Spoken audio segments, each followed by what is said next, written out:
घबराए ना, ठीक है ना भाई। वो ऑपरेशन होता है ना तो पहले क्या करते हैं, शून्य की सुई दे दी जाती है। तो आप लोग को पहले एक शून्य की सुई दे देता हूँ मैं, तो उससे आप लोग जो है सदाचार सुनकर जो है घबराएंगे नहीं, ठीक है। तो 9वें अध्याय में भगवान एक बात बताते हैं,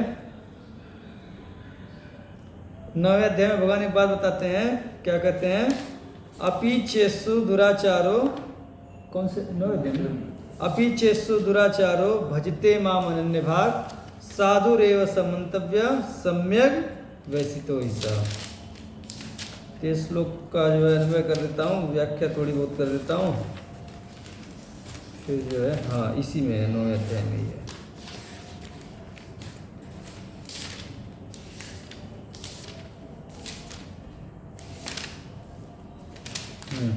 श्लोक संख्या 30, 9वें अध्याय का 30 नंबर श्लोक। सब लोग ध्यान से सुन रहे हैं ना, ध्यान सुनिए। ये इसमें अगर ध्यान से नहीं सुने तो पूरी क्लास में डर जाओगे आप लोग। ये सुनने की सुई है। अपि चेत सुदुराचारो भजते माम अनन्य भाग साधुरेव समंतव्य सम्यक वैसितो ईसा। कि चेत यदि सुदुराचार अपि, कि विशेष रूप से दुराचारी व्यक्ति भी, भाई दुराचार की तो बात ही क्या है, विशेष रूप से दुराचार व्यक्ति कोई हो, ठीक है, मतलब बढ़िया से। आचार्य कहते हैं क्या, कि मान लीजिए किसी का रेप आदि भी किया हो, ठीक है, ठीक है, और बहुत मतलब जितने दुराचार हो सकता है कर सकता हो, ठीक है। तो सुदुराचार अपनी, विशेष रूप से दुराचारी व्यक्ति भी, अनन्य भाग, आतंकवादी भी क्यों ना हो, ठीक है, अनन्य भाग, अनन्य भजन परायण सन होकर माँ मुझे भजती भजता है। कोई सुदुराचार हो, आतंकवादी हो, रेपिस्ट हो, कोई भी हो, ठीक है, और भगवान का भजन करता है, ठीक है, स व साधु एवं मंतव्य, साधु ही मानने के योग्य है, ठीक है, ही क्योंकि स व सम्यक वैसित निश्चयात्मिका बुद्धि वाला है, ठीक है। मान लीजिए कोई साधु है, ठीक, उससे कोई दुराचार हो गया, गड़बड़ी हो ही जाती है कभी ना कभी, किसी से कुछ दुराचार हो गया, तो भगवान करे फिर भी उसको साधु ही मानना है, ठीक है। क्यों साधु मानना है, क्योंकि सम्यक वैसिता, उसकी बुद्धि जो है निश्चयात्मिका है। अभी गिरा है और उठकर भागेगा, इतना तेज भागेगा कि बहुत आगे बढ़ जाएगा वो, ठीक है, और आप जो है उसको जो बुरा भला कहकर जो है नरक चले जाओगे, ठीक है। तो हमको घबराना नहीं है, हम दुराचारी, हम सब लोग क्या है, दुराचारी हैं। सदाचार हम लोग के एक पैसे का नहीं है, लेकिन क्या करना है, अनन्य भाव से भगवान का भजन करना है। भजन में कैसी अनन्यता होनी चाहिए, एक दिन हमारे अंदर सारे सदाचार भी आ जाएंगे, सब कुछ आ जाएगा, ठीक है। हमारा नज़र क्या होना चाहिए, भजन पर होना चाहिए, लेकिन थोड़ा थोड़ा जो है शास्त्र भी पढ़ते रहना चाहिए, उससे पता चलता है कि हमको जो है कौन कौन सी मंजिल पे पहुंचना है, ठीक है। तो सदाचार के विषय में जो है हम लोग पढ़ेंगे, ठीक है। तो कुछ उस दिन हम लोगों ने पढ़ा था, लेकिन जो बहुत कम लोग थे, फिर से थोड़ा सा रिवीजन करा देते हैं। युधिष्ठिर महाराज जो है एक प्रश्न पूछे हैं, एक नहीं कई प्रश्न पूछे हैं, लेकिन एक में ही पूछे हैं। जैसे कभी कभी प्रश्न एक होता है लेकिन उसमें कई चीज़ें पूछी जाती हैं, हाँ। तो प्रश्न तो एक ही पूछे लेकिन उसमें कई चीज़ पूछे हैं। क्या क्या पूछे हैं कि पितामह, शास्त्रों में कहा गया है कि मनुष्य की आयु 100 वर्ष की होती है, वह सैकड़ों प्रकार की शक्ति लेकर जन्म धारण करता है, किंतु देखता हूँ कि कितने ही मनुष्य बचपन में ही काल के गाल में चले जाते हैं। इसका कारण क्या है, किस उपाय से पुरुष अपनी पूरी आयु तक जीवित रहता है, और क्या वजह है कि उसकी आयु कम हो जाती है, क्या करने से यश मिलता है, ठीक है। पहला प्रश्न क्या है कि किस उपाय से पुरुष अपनी आयु तक जीवित रहता है, ठीक है। नहीं, पहला प्रश्न ये है कि मनुष्य बचपन में ही काल के गाल में कैसे चले जाते हैं, इसका कारण क्या है, पहला प्रश्न ये है। दूसरा प्रश्न क्या है कि किस उपाय से अपनी पूरी आयु तक जीवित रहता है। तीसरा प्रश्न क्या है कि क्या वजह है कि उसकी आयु कम हो जाती है। नहीं, 4 प्रश्न है। और क्या करने से यश मिलता है, और किस कर्म के अनुष्ठान से लक्ष्मी की प्राप्ति होती है।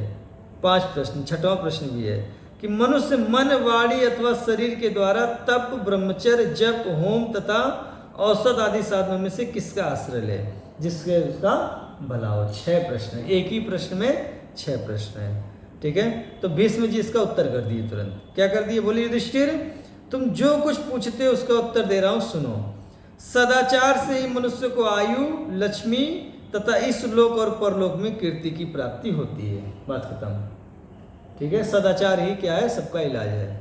ठीक है, अच्छा आगे अब दुराचारी के बारे में बताने लगे। दुराचारियों का क्या हाल होता है, सदाचार का तो ये होता है, दुराचारियों का क्या होता है, थोड़ा ये भी जान लीजिए कि दुराचारी पुरुष जिससे समस्त प्राणी डरते हैं, उसका चिन्ह क्या है कि दुराचारी व्यक्ति, उससे समस्त प्राणी डरते हैं। जैसे आजकल देखेंगे आप लोग, सबसे लोग डरते हैं, एक दूसरे से डरते हैं ना, भयभीत रहते हैं, एक दूसरे को देख के भयभीत रहते हैं। क्यों?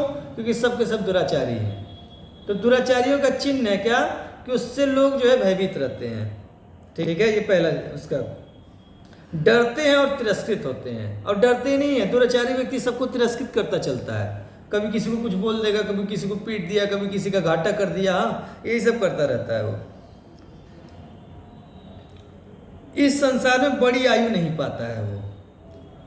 अतः यदि मनुष्य अपना कल्याण करना चाहता है तो उसे सदाचार का पालन करना चाहिए, कितना ही बड़ा पापी क्यों ना हो। सदाचार उसकी बुरी प्रवृत्तियों को दबा देता है। ठीक है, हम सब पापी ही हैं, इसीलिए तो कलयुग में जन्म मिला है। ठीक है, लेकिन अगर सदाचार सीख लें तो हम लोग की जो बुरी प्रवृत्तियां हैं ना, सब दब जाएंगी, क्योंकि जो सदाचार है वो बुरी प्रवृत्तियों को दबा देता है। ठीक है, तो हम सब लोग को सदाचार सीख लेना चाहिए। सदाचार धर्म का और सच्चरित्रता पुरुषों का लक्षण है। साधु पुरुष जैसा बर्ताव करते हैं वही सदाचार का स्वरूप है। अब इस सदाचार का स्वरूप क्या है? साधु पुरुष जैसा बर्ताव करते हैं वही जो है सदाचार का क्या है? स्वरूप है। ठीक है, जो मनुष्य धर्म का आचरण करता है और लोक कल्याण के कार्य में लगा रहता है उसका दर्शन। अच्छा, अब ये बता रहे हैं कि कोई व्यक्ति अगर ऐसा सदाचारी हो तो उसका क्या क्या लाभ होता है। तो एक लाभ क्या बता रहे हैं कि उसका दर्शन ना हुआ हो तो भी मनुष्य केवल नाम सुनकर उससे प्रेम करने लगते हैं। कोई सदाचारी पुरुष हो, उसका किसी को दर्शन ना हुआ हो, लेकिन उसका अगर नाम भी सुन लिया जाए तो उससे प्रेम करने लगता है व्यक्ति। उदाहरण है कौन? देखिए, श्रील प्रभुपाद जी को हम लोग देखे नहीं है, कोई देखा है? नहीं देखा, लेकिन सब प्रेम करते हैं उनसे। जान दे देंगे श्रील प्रभुपाद जी के लिए इस्कॉन के अनुयायी। ठीक है, लेकिन कोई नहीं देखा है उनको, लेकिन प्रेम करते हैं सब। ठीक है, प्रेम करने लगते हैं। नास्तिक, क्रियाहीन, गुरु और शास्त्र की आज्ञा उल्लंघन करने वाले तथा धर्म को न जानने वाले भी दुराचारी मनुष्यों की आयु छीड़ हो जाती है। और कौन कौन? नास्तिक, जो नास्तिक होते हैं, क्रियाहीन, गुरु और शास्त्र की आज्ञा का उल्लंघन करने वाले और धर्म को ना जानने वाले, ये भी एक प्रकार का दुराचार है। भाई धर्म को नहीं जानोगे तो अधर्मी करोगे, तो धर्म को ना जानना भी एक क्या है? दुराचार है। इन मनुष्यों की भी आयु क्या होती है? छीड़ होती है, कम होती है। ठीक है, जो मनुष्य सीलहीन, धर्म की मर्यादा को भंग करने वाले और दूसरे वर्ण की स्त्रियों से संपर्क रखने वाले वे इस लोक में अल्पायु होते हैं और मरने के बाद नरक में पड़ते हैं। सब प्रकार के शुभ लक्षणों से हीन होने पर भी जो सदाचारी, श्रद्धालु और ईर्ष्या रहित होता है वह 100 वर्षों तक जीवित रहता है। जो क्रोधहीन, सत्यवादी, अब देखिए अब लक्षण बताने लगे सदाचार के। जो क्रोधहीन, क्रोध नहीं करता है, और सत्यवादी, सत्य बोलता है, प्राणियों की हिंसा न करने वाला, किसी भी प्राणी की हिंसा नहीं करता है, दोष दृष्टि से रहित, कहीं दोष दृष्टि नहीं करता है, और कपट शून्य, कपट उसमें जरा भी नहीं जाता है, उस पुरुष की आयु 100 वर्षों की होती है। ठीक है, ये जो है ये मुख्य लक्षण बता दिया उन्होंने। अब जो है और लक्षण बता रहे हैं। जो मनुष्य ढेले फोड़ता है, पहले तो ये 5 नोट कीजिए।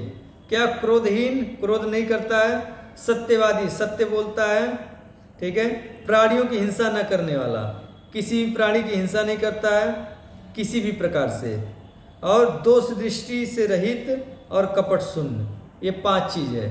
इनकी आयु जो है 100 वर्ष की होती है। अच्छा और सुनिए, जो मनुष्य ढेले फोड़ता है, तिनके तोड़ता है, नख चबाता है।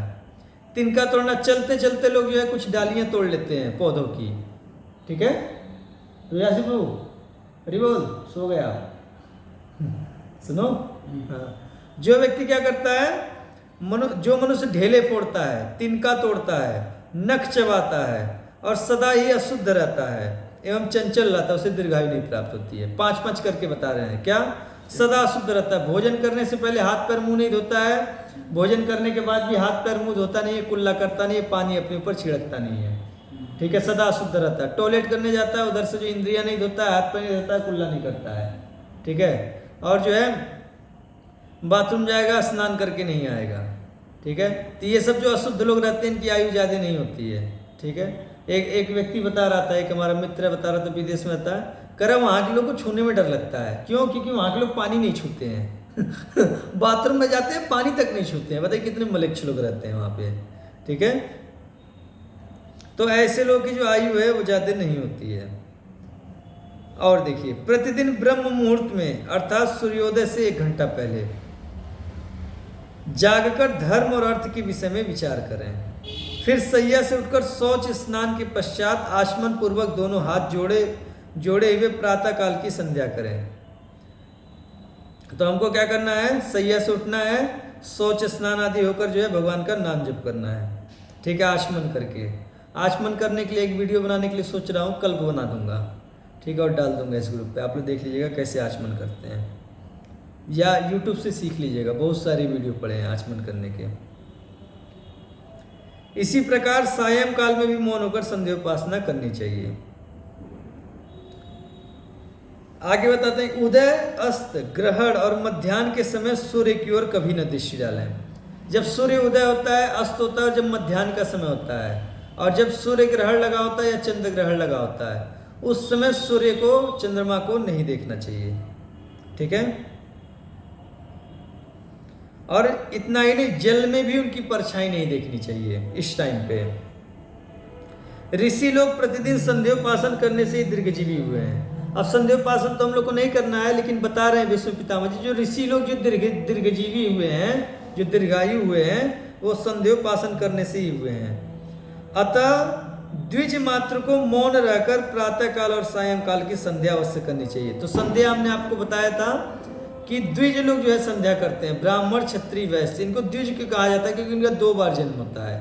एक बार तो माँ के गर्भ से जन्म हुआ, दूसरी बार जन्म जो आचार्य के यहाँ होता है, जब वो जो है आचार्य उनको जनेऊ प्रदान करते हैं, ठीक है, और जो है गायत्री मंत्र देते हैं, और क्या करते हैं वो सुबह शाम क्या करते हैं, इसका जप करते हैं सूर्योदय सूर्यास्त के समय।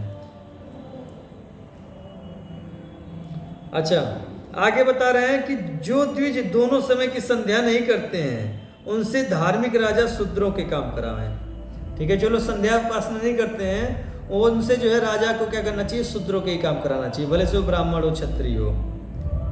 किसी भी वर्ण के पुरुष को पराई स्त्री से संसर्ग नहीं करना चाहिए। पर स्त्री सेवन से मनुष्य की आयु जल्दी ही समाप्त हो जाती है। इसके समान आयु नष्ट करने वाला संसार में दूसरा कोई कार्य नहीं है, ठीक है। पर स्त्री सेवन ये सबसे बड़ा पाप है। जितना इससे आयु छीड़ होती है, या किसी स्त्री के लिए पर पुरुष से संसर्ग रखना, जितना इससे आयु छीड़ होती है, उतना किसी भी पाप से नहीं होती, किसी भी दुराचार से नहीं होती है, ठीक है। तो इसको तो एकदम ही त्याग देना चाहिए। हमारे भारतवर्ष में तो नहीं है, लेकिन धीरे धीरे आ रहा है, ठीक है। लिविंग रिलेशनशिप में जो है कोर्ट ने आदेश दे दिया कि आप रह सकते हैं, ठीक है। दुराचार है, आयु छीड़ हो जाएगी इससे। और क्या होगा? इस लोक में तो अमंगल होगा ही। आगे देखिए, स्त्रियों के शरीर में जितने रोमकूप होते हैं, उतने ही 1000 वर्षों तक व्यभिचारी पुरुषों को नरक में रहना पड़ता है। एक नरक है, उसका नाम है, क्या नाम है पता नहीं, याद नहीं आ रहा है, उस नरक का नाम। उस नरक में जो है क्या, जिस भी स्त्री से व्यभिचार किए हो आप, या कोई स्त्री किसी पुरुष से व्यभिचार की है, उसके शरीर में जितने भी रोम छिद्र हैं, उतने 3.5 करोड़ रोम छिद्र होते हैं। 3.5 करोड़ से जो है 1000 का गुणा कर दीजिए, इतने 1000 वर्षों तक जो है उस नरक में रह जाएगा, रखेंगे उसको। और क्या करेंगे उसके साथ में? वहाँ पर जो है एक पुतला बनाते हैं, पीतल का पुतला बनाते हैं, और उसके अंदर जो अग्नि लगी होती है, एकदम गर्म होता है, लाल, ठीक है। उससे जो ऐसे आलिंगन कराते हैं, और बस आलिंगन नहीं कराते हैं, ये वाला हाथ इधर से ऐसे बांध के पीछे खींचते हैं, और ये वाला हाथ इधर से बांध के ऐसे पीछे खींचते हैं, और यमराज की दूध जो है बम्पर ऐसे लाद देते हैं पीछे से, ठीक है। मतलब एकदम कस के जो ऐसे तुम उसको आलिंगन करवाया जाता है, ले आलिंगन कर, हाँ। ऐसे जो है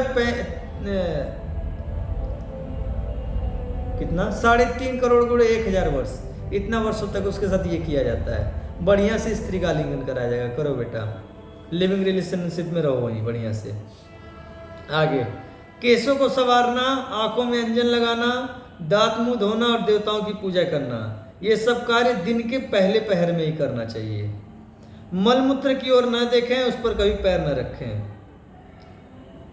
लेकिन आज हमारा दुर्भाग्य ऐसा, सबको देखना पड़ता है। ये नाली में जो जल बह रहा है सब मलमूत्र ही तो है, लेकिन सबको देखना पड़ता है। ठीक है, भगवान का भजन कर लो भगवान तो कह ही रहे हैं पीछे सुदुराचारो।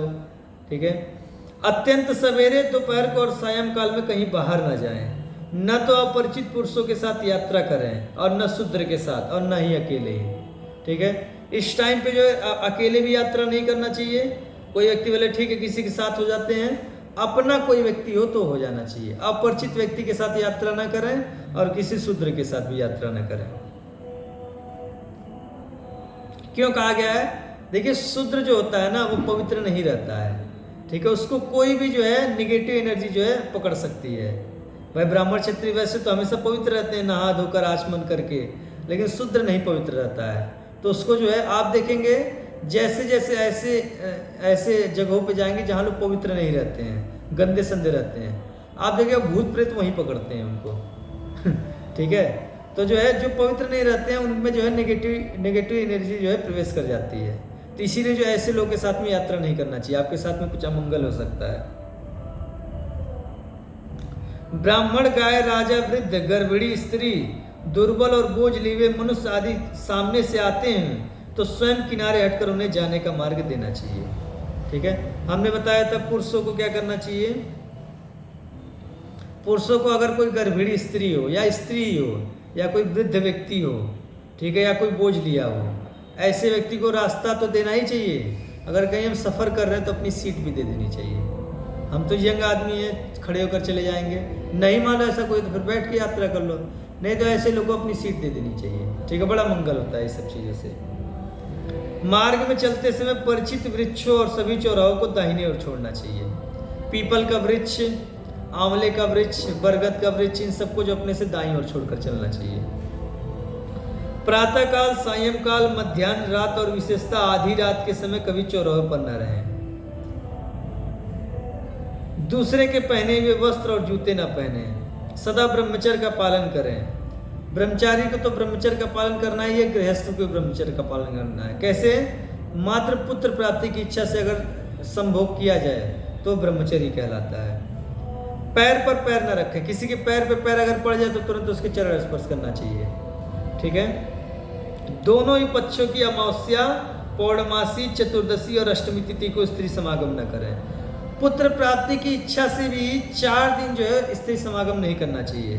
कब कब? अमावस्या की तिथि, पौर्णमासी, चतुर्दशी और अष्टमी, इन 4 तिथियों को पुत्र प्राप्ति की इच्छा से भी संगम नहीं करना चाहिए।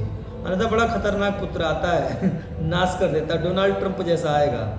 ठीक है पूरी दुनिया को परेशान करके रखेगा। दूसरों की निंदा, बदनामी और चुगली ना करें। किसी के मर्म पर आघात न करें। क्रूरता भरी बात न बोलें। औरों को नीचा न दिखाएं। जिसके कहने से दूसरे को उद्वेग होता हो, वह रुखाई से भरी हुई बात पाप लोक में ले जाने वाली होती है। जिस बात से दूसरों को क्या होता है? उद्वेग होता है, ऐसी बात क्या होता है? हमको पाप लोक में लेकर जाती है। स्त्रियों को बड़ा सावधान रहना चाहिए। स्त्रियां ये काम बहुत करती हैं, ऐसा बात बोलेंगी कि क्या कहा है, तुरंत जो व्यक्ति बुरा मान जाए। बड़ा सावधान रहना चाहिए स्त्रियों को। पुरुष तो काफ़ी कम ऐसी गलती करते हैं कभी कभी, स्त्रियां खूब करती हैं, तो उनको बड़ा सावधान रहना चाहिए। ऐसी बात नहीं बोलनी चाहिए जिससे जो है किसी को उद्वेग हो, किसी को बुरा लगे। उसे कभी मुंह से न निकालें। अच्छा, कभी कभी हम देखते हैं पुरुष अगर गाली भी देते हैं तो कभी कभी उतना बुरा नहीं लगता है, लेकिन स्त्रियां पता नहीं कैसे ऐसे एंगल से कहती हैं उसको, ऐसा उनका कहने का तरीका ऐसा होता है कि झट से बुरा लगता है। ऐसा होता है कि नहीं होता है? हाँ, वो पता नहीं कि हमको जो कभी कभी देखते हैं ना कि कोई पुरुष हमको गाली तक दे देता है तो हमको बुरा नहीं लगता है। पता नहीं क्यों नहीं लगता है बुरा। लेकिन कभी कभी कोई स्त्री गाली भी नहीं दी, बहुत हल्की बात कही है, लेकिन ऐसा जो मतलब इसको ऐसा बनाकर बोले कि बहुत तेज जो जाकर हृदय पे आघात करता है। ठीक है, तो बड़ा सावधान रहना चाहिए इन सब चीज़ों से। वैसे हमारे साथ तो कोई स्त्री ऐसा नहीं कि ये बोली नहीं है, ठीक है, लेकिन ऐसा देखा हूँ दूसरों के साथ में ऐसा करती हैं स्त्रियाँ, ठीक है। दूसरों के साथ में क्या, अपने पति के साथ में ही दिन भर करती रहती हैं ऐसा ऐसा बात बोलेंगे उसको दुखी कर देती हैं, ठीक है। अपने मुंह से कभी भी ऐसे वचन नहीं निकालने चाहिए। क्यों? क्योंकि वचन रूपी बाण मुंह से निकलते हैं जिनकी चोट खाकर मनुष्य रात दिन शोक में पड़ा रहता है। अतः जिनसे दूसरे मनुष्य के मर्म पर आघात लगता हो, विद्वान पुरुष ऐसे वचनों का प्रयोग नहीं करना चाहिए। विद्वान पुरुषों को ऐसे वचनों का प्रयोग नहीं करना चाहिए। क्यों? क्योंकि बाणों से विधा हुआ और फरसे से कटा हुआ वन पुनः अंकुरित हो जाता है, किंतु दुर्वचन रूपी शस्त्र से किया हुआ भयंकर घाव कभी नहीं भरता है, ठीक है। जैसे कर्णिक, नालिक और नराच, ये जो होते हैं तीरों के नाम हैं, ये यदि शरीर में लग जाए तो निकाले जा सकते हैं। ये अगर तीर जो है शरीर में लग जाए तो शरीर से निकाले जा सकते हैं, किंतु वचन रूपी कांटे का निकाला जाना असंभव है, ठीक है। जैसे दुशासन ने जो वचन रूपी कांटा बोला, जो दुर्योधन ने वचन रूपी कांटा जो धंसा था भीम के हृदय में, द्रौपदी जी के हृदय में, वो निकला नहीं। बढ़िया से इलाज हुआ इनका, दुर्योधन और दुशासन का। वह सदा हृदय में ही कसकता रहता है। और हीनांग, हीनांग का अर्थ क्या होता है? अंधे काने आदि। और अधिकांग जैसे छांगुर आदि। अपढ़, निंदित, कुरूप, धनहीन और असत्यवादी मनुष्यों की खिल्ली नहीं उड़ानी चाहिए। नास्तिकता, वेदों की निंदा, देवताओं के प्रति अनुचित आक्षेप, द्वेष, उद्दंडता, कठोरता, इन दुर्गुणों का त्याग कर देना चाहिए। देवताओं की पूजा नहीं करनी है, लेकिन देवताओं को नमस्कार जरूर करना चाहिए। जब भी देवता के मंदिर पड़े प्रणाम करना चाहिए। इसे भक्ति नहीं करनी, भक्ति भगवान की करनी है, ठीक है। और देखिए, क्रोध में आकर पुत्र या शिष्य के सिवा और किसी को डंडे मारना या जमीन पर गिराना उचित नहीं है। हाँ, शिक्षा के लिए पुत्र और शिष्य को ताड़ना देना शास्त्र सम्मत है। शिक्षा के लिए पुत्र और शिष्य को मारा जा सकता है, फालतू में पुत्र और शिष्य को भी नहीं मारना है। और किसी की तो बात ही नहीं, और किसी को तो मारना नहीं है, लेकिन पुत्र और शिष्य इनको जो है जरूर पीटना चाहिए। क्यों? शिक्षा देने के लिए। लेकिन आजकल क्या होता है, हम देखते हैं पुत्रों को माता पिता जी कहकर बुला रहे हैं, ठीक है। ये जी पता नहीं कैसे बोल लेते हैं, हम तो बोल भी नहीं पाएंगे। अपने बेटों को इतना सम्मान से बुलाते हैं, क्या ही सीखेगा वो कभी कुछ? स्कूल में जाकर क्या सीख लेगा? कुछ नहीं सीखेगा। आप इतना सम्मान दे दिए उसको, हर जगह जाकर सम्मान ही खोजेगा। और जो व्यक्ति सम्मान खोजेगा वो सीखेगा कहाँ से, और इस समाज में रह कैसे पाएगा, ठीक है। इस समाज में तो हमेशा आघात होते हैं, ठीक है। एक दिन जो है वो सुसाइड कर लेगा। जो जी जी कर बुला रहे हैं ना, बच्चों की बढ़िया से पिटाई करनी चाहिए छोटी छोटी गलतियों पर। कब से? कितनी उम्र से? 5 वर्ष से लेकर 15 उम्र तक बढ़िया से ठोकना चाहिए उसको। अगर किसी बच्चे की ठुकाई नहीं हो ना 5 वर्ष से 15 वर्ष तक, पूरा जीवन बड़ा कठिन हो जाएगा उसका। क्यों? क्योंकि उसको जरा से भी कोई कुछ बोलेगा भड़क जाएगा वो, ठीक है। और जब उसकी ठुकाई हुई रहती है ना 5 से 15 वर्ष की उम्र में, तो शांत रहता है। कोई बड़ा कुछ बोलेगा या अपने से बराबर कोई शांत रहेगा, उसको जो सहने की क्षमता रहेगी, ठीक है। और उसका जीवन बड़ा अच्छा बीतेगा। और बहुत सारी गलत आदतें जो उसके अंदर नहीं रहेंगी। और उसको पीटेंगे नहीं सुधारने के लिए, तो वो जो है दिन पर दिन बिगड़ता जाएगा, बिगड़ता जाएगा, बिगड़ता जाएगा। इतने सारे दुर्गुण आ जाएंगे, सहने की क्षमता नहीं रहेगी उसके अंदर, उसका पूरा जीवन खराब हो जाएगा। लेकिन जब बच्चा 15 साल से आगे हो जाए तब नहीं पीटना चाहिए, नहीं तो आपका इलाज कर देगा। अभी लोग उल्टा करते हैं, 5 से 15 तक तो खूब सम्मान करेंगे, लेकिन जब बड़ा हो जाएगा तब उसको जो दुर्वचन बोलना चालू करेंगे। अरे भाई, अब आपके बोलने से क्या होगा? वो घड़ा पक गया है, अब नहीं सुधरेगा। घड़ा पकने से पहले उसको आकार देना होता है। घड़ा जो वो जो बच्चा है वो 15 साल तक जो सिखाओगे वही सीखेगा, उसके बाद वो सीखेगा नहीं, सिखाएगा आपको। उसके बाद अगर आप उसको मारोगे पीटोगे तो उल्टा आपका इलाज कर देगा, ठीक है। तो जब ऐसा कहावत भी है, गांव के लोग कहते हैं कि जब बाप का जूता बेटे के पैर में आ जाए तो फिर जो बाप को कुछ बोलना नहीं चाहिए बेटे को, ठीक है। जितना सिखाना था हो गया, बस अब ऐसा ही इसका जीवन यापन होगा, ठीक है। तो जो है इस प्रकार से रहना चाहिए। बच्चों को जितना मारना है, पीटना है, सिखाना है 5 वर्ष से 15 वर्ष की उम्र में। अच्छा, एक चीज़ और है, माताएं क्या करती हैं, 5 वर्ष से पहले खूब पीटेंगी उसको, 5 वर्ष के बाद नहीं पीटेंगी, ठीक है। 5 वर्ष तक के बच्चे की कोई गलती नहीं होती, उसको कुछ नहीं बोलना चाहिए। आप कुछ भी सिखा लो, सीख ही नहीं सकता है, ठीक है। तो उसको कुछ नहीं, मतलब हमेशा प्रेम ही करना चाहिए 5 साल के बच्चों को, जरा भी नहीं मारना चाहिए उसको। लेकिन हम देखते हैं स्त्रियों को 5 वर्ष तक खूब पीटेंगी, ठप ठप। अब 5 साल का हो जाएगा, स्कूल जाने लगेगा, वहाँ से पीटना बंद कर देंगी। कहाँ तक? 16-17 साल तक। उसके बाद जो बोलना चालू करेंगी, क्या फ़ायदा होगा? कुछ नहीं फ़ायदा होगा उससे, ठीक है। तो ये बात शास्त्रों की ध्यान में रखना चाहिए।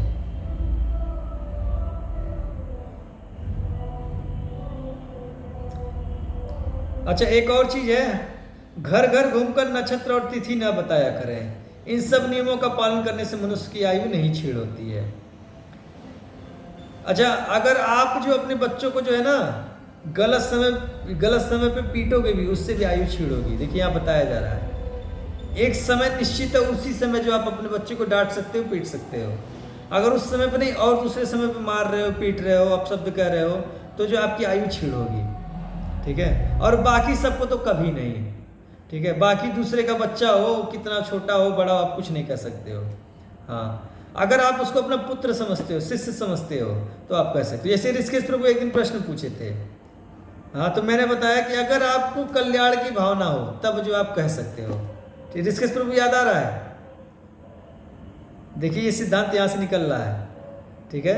जैसे पुत्र और शिष्य को जो है कल्याण की भावना से पीटा जा सकता है, ऐसे किसी वैष्णव को कल्याण की भावना से उसके दोष देखे जा सकते हैं। भाई दोष देखेंगे तभी तो उसको बताएंगे, भाई देखो तुम्हारे अंदर ये दोष है, इसको सुधार कर लो, कल्याण की भावना से। अगर कल्याण की भावना नहीं है, मजे लेने के लिए किसी को दोष नहीं देखना है आपको, ठीक है। आगे देखिए, मलमूत्र त्यागने और रास्ता चलने के बाद तथा स्वाध्याय और भोजन से पहले पैर धो लेना चाहिए। मलमूत्र त्यागने से पहले भी पैर धोना चाहिए, रास्ता चलने के बाद और पहले भी, ठीक है। और स्वाध्याय और भोजन, इन 4 कामों को करने से पहले भी हाथ पैर धोना है, बाद में भी हाथ पैर धोना है, ठीक है ना। क्या क्या? मलमूत्र त्यागना, रास्ता चलना, कहीं बाहर जाना, और जो है स्वाध्याय पढ़ने लिखने से पहले और बाद में, और भोजन करने के पहले और बाद में। हाथ पैर धोना, मुंह धोना, कुल्ला करना, अपने ऊपर जो है पानी छिटकना, ये काम जो है करना चाहिए, ठीक है। इन 4 कामों को करने और करने के बाद, करने से पहले और करने के बाद में भी, ठीक है। और जिसको भगवान की पूजा करनी है उसको तो मलमूत्र त्यागने के बाद स्नान ही कर लेना चाहिए, हाथ पैर धोने से ही काम नहीं चलेगा। जिस पर किसी की दूषित दृष्टि न पड़ी हो, जो जल में धोया गया हो, तथा जिसकी ब्राह्मण प्रशंसा करते हो, ये 3 वस्तुएं ही देवताओं ने ब्राह्मणों को उपयोग में लाने योग्य पवित्र बताई हैं। जैसे आप देखते होंगे वृंदावन में जाते हैं तो बहुत लोग कुछ कुछ लेकर जो है चढ़ाते रहते हैं, ठीक है। मैं कभी कुछ नहीं लेता हूँ, पता क्यों नहीं लेता हूँ? क्योंकि मैं जानता हूँ सब कुछ अपवित्र है, क्या चढ़ाया जाए इन सब चीज़ों को, ठीक है। कि कौन सा चीज़ देवताओं को चढ़ता है? जिस पर किसी की दूषित दृष्टि ना पड़ी हो, जो जल में धोया गया हो, ठीक है। ऐसे बाजार में रखा उठा के नहीं चढ़ा सकते हो आप, जल में धोया गया हो, और जिसकी ब्राह्मण प्रशंसा करते हैं। ये 3 वस्तुएं ही देवताओं ने ब्राह्मणों के उपयोग में लाने योग्य पवित्र बताई है। इसीलिए कलयुग में नाम जप बताया गया, नाम जप करो और कुछ नहीं होने वाला आपसे, ठीक है। कलयुग सिर्फ नाम आधारा, हरे नाम हरे नाम हरे नाम एवं केवलम, कलौ नास्ते व नास्ते व गतिरन्यथा। कि हरि का नाम हरि का नाम हरि का नाम ही एकमात्र कलयुग के कल्मशों से बचने का उपाय है, दूसरा कोई उपाय नहीं है, नहीं है, नहीं है। गृहस्थ पुरुष प्रतिदिन अग्निहोत्र करे। देखिए अग्निहोत्र बता रहा हूँ क्या होता है। जो लोग गृहस्थ होते हैं, जब शादी विवाह हो जाता है, वैसे तो पिताजी कर ही रहे थे अग्निहोत्र, लेकिन विवाह हो जाने के बाद जो है हर एक गृहस्थ को अग्निहोत्र करना होता है। उसमें क्या होता था, एक जो है यज्ञ कुंड बनाते थे घर में, और प्रतिदिन सुबह उठकर जो है स्नान आदि करके संध्या उपासना करके बाद में जो है होम करते थे लोग। एक नियम होता है शास्त्रों का। हमको क्या करना है? हमको भगवान का नाम जप करना है, भगवान की विग्रह की सेवा करनी है इसकी जगह पे, ठीक है। अग्निहोत्र की जगह पे क्या करना है? भगवान का नाम जप करना है, भगवान के विग्रह की सेवा करनी है, भगवान को भोजन बना के खिलाना है, ठीक है। भगवान की आरती करनी है, भक्तों को ये करना चाहिए, ठीक है। और जिनका जनेवादी संस्कार हुआ है वो जो कर सकते हैं अग्निहोत्र, ठीक है। सन्यासियों को भिक्षा दें और मौन रहकर ही नित्य दंत धावन करें। ब्रश जो है मौन रहकर करना चाहिए, और बाथरूम में ही कर लेना चाहिए, बाथरूम से बाहर नहीं आना चाहिए। नियम है पहले टॉयलेट करें, बाद में ब्रश करें और तुरंत नहा लें, इतना करने के बाद ही बाथरूम से बाहर आना चाहिए, और ब्रश लेकर बाहर नहीं घूमना चाहिए, और मौन रहना चाहिए। कभी कभी देखते हैं क्या होता है, ब्रश लेकर लोग बातें करते रहते हैं। ये ठीक नहीं है, सदाचार नहीं है, दुराचार है। सवेरे सोकर उठने के बाद पहले माता पिता, आचार्य तथा अन्य गुरुजनों को प्रणाम करना चाहिए, इससे दीर्घायु प्राप्त होती है। सूर्योदय होने तक कभी न सोएं। यदि किसी दिन ऐसा हो जाए तो प्रायश्चित करें। कौन कौन सूर्योदय से पहले उठ जाता है? हाँ, मूर्ति माता जी उठ जाती है, और बस, और कोई नहीं। ठीक है, देखिए पहले उठना चाहिए सूर्योदय के। अगर नहीं उठ पा रहे हैं, कभी एक आध दिन नहीं उठ पाए तो प्रायश्चित करना चाहिए, नहीं तो क्या होगा, आयु क्षीण होगी, इससे बहुत कम आयु प्राप्त होगी आपको। इसीलिए जो है सूर्योदय से पहले ही उठ जाना चाहिए। कभी कभी हो जाती है गलती, बहुत रात को सोए हैं, कुछ काम पड़ गया था, तो ऐसे समय प्रायश्चित करना चाहिए। देखो कितना बुरा जो है दुर्गति हम लोग की, सूर्योदय हो गया और हम सोए रहे। हाँ, ये भी एक पूजा है, सूर्योदय से पहले उठना। शास्त्रों में जिन काष्ठों का दान तन निषिद्ध माना गया उसे काम में न लें। शास्त्र विहित काष्ठ का ही दंत धावन करें। नीम आदि का जो शास्त्रों में कहा गया उसी से दंत धावन करना चाहिए, किंतु पर्व के दिन उसे भी त्याग दें। जैसे कल एकादशी है तो आज क्या करना चाहिए, प्रसाद वगैरह पाकर रात को ही ब्रश कर लेना चाहिए। एकादशी के दिन नहीं करना चाहिए। रामनवमी, जन्माष्टमी जो हम लोग पर्व मनाते हैं, उसी दिन जो है दंत धावन नहीं, उस दिन तो व्रत रहना है। ठीक है, उस दिन तक अगर अन्न रह गया मुंह में तो फिर व्रत कैसा। एक दिन पहले ही खाए और खाने के बाद ही जो है अपना दांत साफ कर लो और सो जाओ। ठीक है, दूसरे दिन उठकर नहा लो, दंत धावन मत करो। ठीक है, तो ये होना चाहिए नियम। सदा सावधान रहकर दिन में उत्तर की ओर मुंह कर मलमूत्र त्याग करें। ठीक है, मलमूत्र जो है अपनी जो सीट है उसकी दिशा उत्तर की ओर होनी चाहिए। नहीं है कोई बात नहीं है, घबराइए मत, भगवान कह रहे हैं अपि दुराचारो भजते मां मनन्यवा। ठीक है, लेकिन अगर ऐसा संभव हो, घर आदि बनना हो, तो प्रयास करना चाहिए सीट का मुख जो उत्तर की ओर ही रखना चाहिए।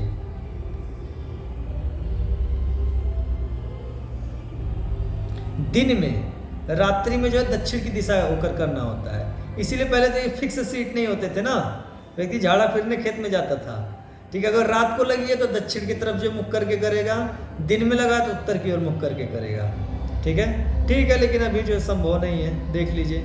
वैसे अधिकतर व्यक्ति जो है सुबह के टाइम पर ही जाता है। हाँ, तो उत्तर की दिशा ही रखना चाहिए सीट का मुख। ठीक है, अगर संभव हो तो।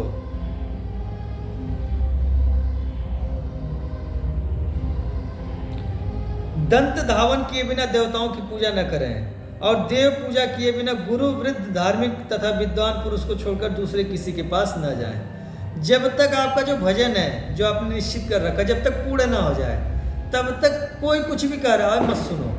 बस किसकी सुनो? गुरु, वृद्ध, धार्मिक या विद्वान पुरुष कोई हो, अगर वो कुछ कह रहा है उसकी बात सुन लेनी चाहिए, भजन छोड़कर भी। इसके अलावा कोई कुछ भी कह रहा हो, भाई भजन हो जाने दो, बाद में बात करना, चलो निकलो अभी। हाँ, ठीक है, भजन होने के बाद ही किसी और की बात सुननी चाहिए। लेकिन मान ली कोई विद्वान हो, वृद्ध हो, गुरु है, ठीक है, या धार्मिक व्यक्ति कुछ कह रहा है तो भजन छोड़कर भी सुन लेना चाहिए उसकी बात। बुद्धिमान मनुष्य मलिन दर्पण में मुंह न देखे, गर्भणी स्त्री के साथ समागम न करे। बहुत बड़ा पाप होता है, स्त्री गर्भ से और उसके साथ में समागम करना बहुत बड़ा पाप होता है। क्यों? क्योंकि उसके गर्भ में बच्चा है। ठीक है, इसलिए जो है कभी जो है ऐसी गलती नहीं करनी चाहिए। गर्भिणी स्त्री के साथ समागम न करें तथा उत्तर और पश्चिम की ओर सिरहाना कर कर न सोएं। दक्षिण और पूर्व की ओर ही सिरहाना कर कर सोना चाहिए। गृहस्थों को दक्षिण की ओर और जो है सन्यासियों को, ब्रह्मचारियों को पूर्व की ओर। लेकिन पूर्व भी चलेगा गृहस्थों के लिए। दो दिशा होती है, पूर्व और दक्षिण, यही दो तरफ जो है सिर कर कर सोना चाहिए। टूटी और ढीली खाट पर नहीं सोनी चाहिए, या तो चौकी पर सो या तो टाइट खाट पे या जमीन पर। ठीक है, जमीन पे सबसे अच्छा है, जमीन पर सोना चाहिए। अरे सोना है तो सोफे वाला नहीं, वो इतना मोटे मोटे गद्दे होते हैं उसमें नहीं सोना चाहिए। टाइट जो खाट हो या चौकी हो उस पर एक चद्दर सा बिछाओ, सो जाओ। ठीक है, ढीले ढाले जगह नहीं सोना चाहिए। अंधेरे में पड़ी हुई सैया पर सहसा शयन करना उचित नहीं है, उजाला करके उसे अच्छी तरह देख लेना चाहिए। इसी तरह पलंग पर कभी भी तिरछा होकर नहीं सोना चाहिए, ऐसे तिरछा होकर नहीं सोना चाहिए। सोने का तरीका ऐसे सीधा है, ठीक है, और उल्टा तो एकदम नहीं सोना चाहिए, सदा सीधा सीधे ही सोना चाहिए। नास्तिक मनुष्यों के साथ काम पड़ने पर भी ना जाए, हाँ ठीक है, और उनके साथ कोई प्रतिज्ञा भी ना करें। आसन को पैर से खींच कर न बैठें, कभी भी नंगा होकर अथवा रात में ना नहाएं, स्नान के पश्चात अपने अंगों में तेल आदि की मालिश न कराएं, स्नान किए बिना चंदन न लगाएं, नहा लेने पर गीले वस्त्र न फहराएं और भीगे कपड़े कभी न पहने, गले में पड़ी हुई माला न खींचें और उसे कपड़े के ऊपर न पहने। ये जो माला है उसको ऐसे ऐसे खींचना नहीं है और इस कपड़े के ऊपर भी नहीं पहनना है।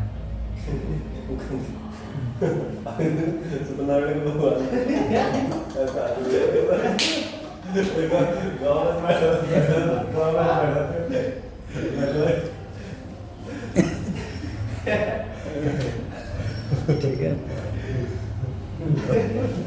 भोजन करने वाला मनुष्य पहले 3 बार जल से आचमन करे, फिर भोजन के पश्चात भी 3 बार आचमन करके 2 बार मुंह धोए। सदा पूर्व की ओर मुंह करके मौन होकर भोजन करना चाहिए। परोसे हुए अन्न की निंदा नहीं करनी चाहिए। भोजन के पश्चात मन ही मन अच्छा ना बनाओ तो बाद में बता दिया जाए, धीरे से धीरे से भी बता दो, आज ठीक नहीं बना था, थोड़ा ध्यान दिया करो। प्रसाद पाते समय जो निंदा नहीं करना, हाँ भाई नहीं अच्छा लग रहा है, धीरे से जाके डाला गाय को, हाँ निंदा नहीं करनी है उसकी। भोजन के पश्चात मन ही मन अग्नि का ध्यान करना चाहिए। जो मनुष्य पूर्व दिशा की ओर मुंह करके भोजन करता है उसे दीर्घायु, जो दक्षिण की ओर मुंह करके अन्न ग्रहण करता है उसे यश, और जो पश्चिम की ओर मुख करके भोजन करता है उसे धन, और जो उत्तराभिमुख होकर भोजन करता है उसे सत्य की प्राप्ति होती है। अग्नि का स्पर्श करके जल से संपूर्ण इंद्रियों का, सब अंगों का और नाभि का दोनों हथेलियों से स्पर्श करें। ठीक है, तो श्रील प्रभुपाद जी ने इसकी व्यवस्था की है। सुबह जब मंगला आरती होती है तो उसमें जो अग्नि आता है उसको जो है ऐसे करके यहाँ पर स्पर्श करना चाहिए, आंखों पर, और यहाँ पर हो गया। ठीक है, इसमें जो विधि बताई गई है वो भी यही है, सेम है। ठीक है,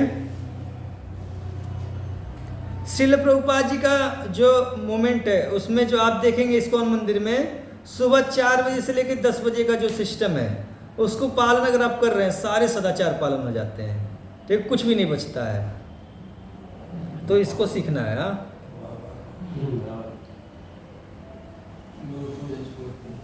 भूसा गुरु पूजा छोड़ के भूसा, भस्म, बाल और मुर्दे की खोपड़ी आदि पर कभी ना बैठे। दूसरे के नहाए हुए जल का दूर से ही परित्याग कर दें। बल्टी में उतना ही जल भरना चाहिए जितने से स्नान हो जाए, उसमें जल छोड़ना नहीं चाहिए। बल्टी को खंगार के रखना चाहिए, और दूसरा कोई अगर जल छोड़ा है तो उसको गिरा देना चाहिए। कहीं खेत आदि हो या पौधा आदि हो, उधर ले जाके गिरा दो और उसको खंगार कर फिर अपना जल भरना चाहिए नहाने के लिए। ठीक है, शांति होम और गायत्री का फिर जप करें। बैठकर ही भोजन करें, खड़े होकर भोजन नहीं करना चाहिए। चलते फिरते कभी भोजन नहीं करना चाहिए। खड़ा होकर पेशाब न करें, बैठकर करना चाहिए। राख में और गौशाला में मूत्र त्याग न करें। एक चीज़ और है, गाय के गोबर पर कभी थूकना नहीं चाहिए, और गाय के गोबर पर पैर नहीं रखना चाहिए, बहुत पाप लगता है इससे। ये एक कथा आती है उसमें ये बात बताया गया, ये भी सब सदाचार है। और जब एक और सदाचार है, गाय से याद आ गया, अगर 4-5 गाय एक जगह खड़ी हों तो उनके बीच में से नहीं निकलना चाहिए, किनारे से निकलना चाहिए। ठीक है, उनको जो कर रही है करने दो, उनको डिस्टर्ब नहीं करना है खेलने में। ठीक है,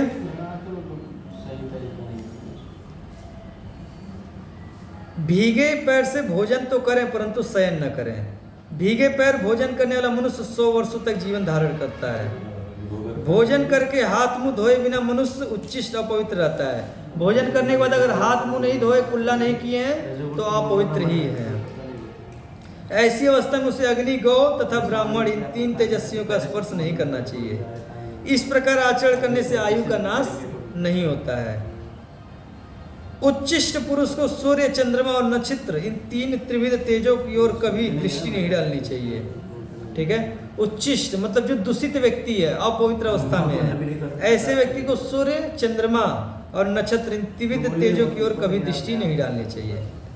वृद्ध पुरुषों के आने पर तरुण पुरुष के प्राण ऊपर की ओर उठने लगते हैं। वृद्ध पुरुष मतलब अपनी आयु से जो अधिक होता है, ठीक है। ऐसा व्यक्ति जब आप किसी कमरे में बैठे हैं और जो प्रवेश कर रहा हो, ठीक है, तो आपको क्या होना चाहिए? खड़े हो जाना चाहिए। क्यों खड़े हो जाना चाहिए सम्मान में? क्योंकि जो प्राण है वो ऊपर की ओर उठने लगता है वृद्ध पुरुष के आते ही। ऐसी दशा में जब वो खड़ा होकर वृद्ध पुरुषों का स्वागत और उन्हें प्रणाम करता है तो प्राण पुनः पूर्वावस्था में आ जाते हैं। इसलिए हम देखें सरस्वती शिशु मंदिर में पढ़ते थे तो जैसे ही मास्टर सब आते तो ऐसे खड़े जाते सब लोग। ठीक है, ये नियम। हाँ, गुरु आते हैं तो सब लोग खड़े हो जाते हैं, प्रणाम करते हैं उनको। ये सब नियम इसलिए हैं। ये सब हम आप लोग को बताए थे जब भूमिका पढ़ाए थे इस उपनिषद का, कि वेदों में कोई त्रुटि नहीं है, ठीक है। जो भी कहा गया है प्रभुपाद जी उसमें लिखते हैं कि इसकी व्याख्या नहीं की जा सकती है। वेदों में जितनी भी बातें लिखी गई हैं उसकी व्याख्या नहीं की जा सकती हैं। लेकिन एक भी बात गलत नहीं है। अगर किसी भी चीज़ पे आप इस पे शोध करो, ठीक है, विचार करो, तो सब बातें जो है साइंटिफिक हैं। ये ऐसी नहीं लिख दी गई हैं। जैसे ये बात जो कहा गया है कि कोई वृद्ध पुरुष आता है, आप इसका शोध करो, देखो ये बात जो कैसे सत्य निकलेगी, ठीक है। ये ऐसी नहीं लिख देगा। तो इसको लोग पता, गांव के लोग बोलते हैं टोना टोटका। टोना टोटका नहीं है ये, ठीक है। ये सब क्या है? ये सब साइंस है। आप इसका शोध करके चेक कर लो, ठीक है, पता चल जाएगा आपको। जैसे श्रील प्रभुपाद जी उदाहरण देते हैं कि गाय का गोबर शास्त्रों में कहा गया पवित्र है, जाओ चेक करके देखो, ठीक है। एक साइंटिस्ट है, बताते हैं कलकत्ता का, उसने चेक किया और बताया कि गाय के गोबर में बहुत सारे जो है एंटीसेप्टिक गुण, हाँ, एंटीसेप्टिक गुण पाए जाते हैं, ठीक है। तो इन सब चीज़ों को जो है हमको स्वीकार करना चाहिए। ये सब क्या है? साइंस है, ठीक है। आज जो यहीं तक रखेंगे, ठीक है। थोड़ा और ले लेते हैं, 8 मिनट है।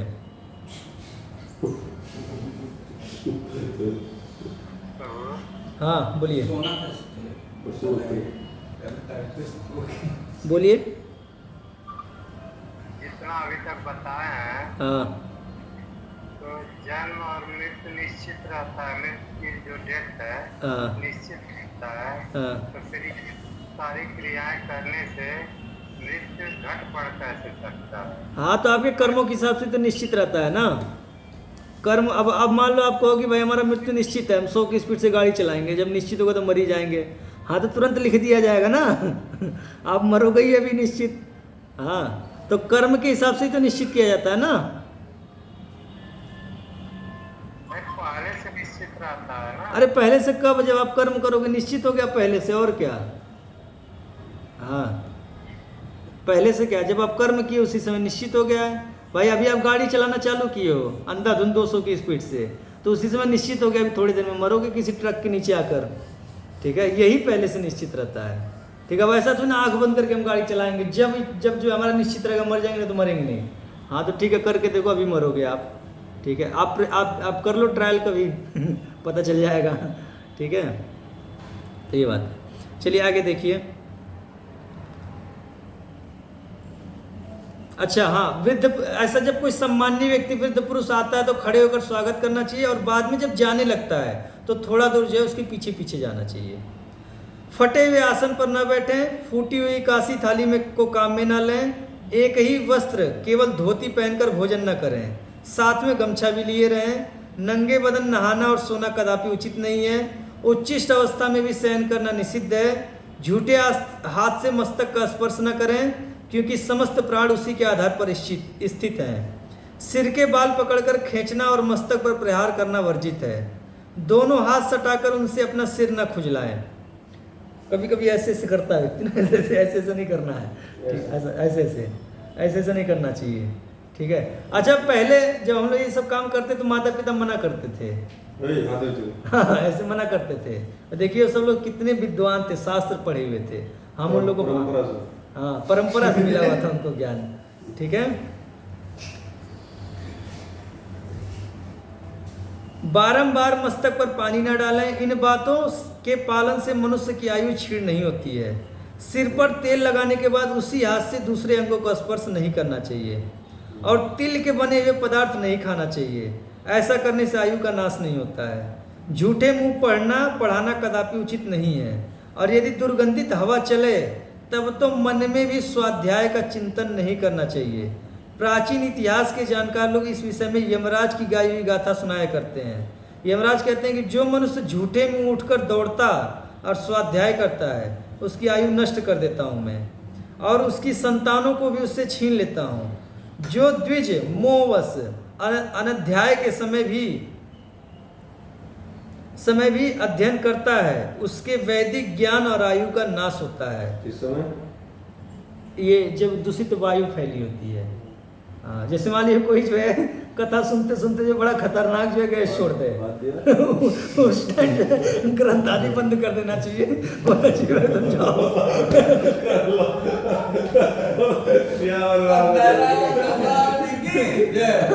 हाँ भाई ठीक है, तो आज यहीं तक रखते हैं। तो उस टाइम जो है वो इसीलिए कहा गया है नहा धोकर पवित्र होकर जो है बैठना चाहिए अध्ययन करने के लिए। लेकिन क्या पता अपना भी विनाश कर लें और वक्ता का विनाश कर दें, क्योंकि धर्मराज जी कह रहे हैं कि जो ऐसे व्यक्ति का जो है मैं आयु नष्ट कर देता हूँ। ठीक है, अब सब हम ही से पूछ लोगे क्या क्या करना है, किसी से पूछो क्या क्या करना चाहिए। ठीक है, हरे कृष्णा। जगत गुरु श्रील प्रभुपाद की जय। किसी का कोई प्रश्न है? ठीक है, हरे कृष्णा। गजब है आपकी बात निकालता देखो मैं सही समझ नहीं है, देखो कुछ चीजें ना गलत लगती है। हाँ कहीं एक बार मैं खाते खाते पढ़ता रहता हूँ ना, हाँ जैसे कुछ आया ऐसे फाक लिया, मूंगफली बादाम कुछ खाते हाँ, खाते झूठे मुंह भी नहीं पढ़ना तो कर। ना जैसे अंदर से कुछ ऐसा लगता था कि ये गलत कर रहे हैं। अब लेकिन आलस के मारे तो मैं कहूँ आज शुरू कर दिया गलत। यमराज जी कह रहे हैं कि जो मनुष्य झूठे मुंह उठकर दौड़ता है और स्वाध्याय करता है मैं उसकी आयु नष्ट कर देता हूँ। सरकार गलती सरकार गलती होगी, सरकार क्षमा करो, आगे से होगा सरकार, आज के बाद नहीं होगा, पैर पकड़ के प्रतिज्ञा कर रहा हूँ। अच्छा, एक तो लाभ है, कह रहे हैं उसकी संतानों को छीन लेता हूँ। संतान तो ये तो ठीक है सरकार, ये तो ठीक है, छीन लो। हाँ यार, तो जान बची, ये काम कर लो लेकिन आयु ना छीनो, भजन करना। अब सोने वाला कहाँ लिखा है? अरे बहुत लंबा है ये, हम तो इसलिए इसका रिवीजन किए कि हमको याद है। दिल्ली बैठूंगा लेकिन एक गड़बड़ी हो जाए, मैं सो गया। मैं तो हाँ, आपको जगा रहा हूँ तब भी नहीं जगे आप। ये बैठे थे, ये सब जानने के लिए। एक्चुअली क्या है ना, मैं उन लोगों के लिए नहीं पढ़ा रहा है इसको, मैं याद करना चाहता हूँ। इसको करने से ना आप अभी पढ़ा रहे थे कल परसों। हाँ, फिर से रिवीजन किया हूँ ताकि याद रहे। हाँ, दूसरा बैच था क्या? एक ही नहीं, एक ही ऐसे रिवीजन कर रहा था, मैं अपने याद के लिए कर रहा हूँ। इस बारे में अपने याद हो जाएगा। सुनते सुखाए तुलसी रघुनाथ गाथा, अपने को याद होना चाहिए। एक्चुअली क्या है, वो नारद मुनि वाला था नहीं, बचाव हो जाएगा। नारद मुनि वाला था नहीं, प्रभु जी समझा रहे थे। एक्चुअली सदाचार होगा ना तभी कोई वैष्णव अपने साथ में रखेगा, नहीं तो फिर जो है रखेगा नहीं अपने साथ में। बहुत सदाचारी व्यक्ति होता है हाँ। ना, उसको सब लोग बहुत नहीं करते, साधु लोग।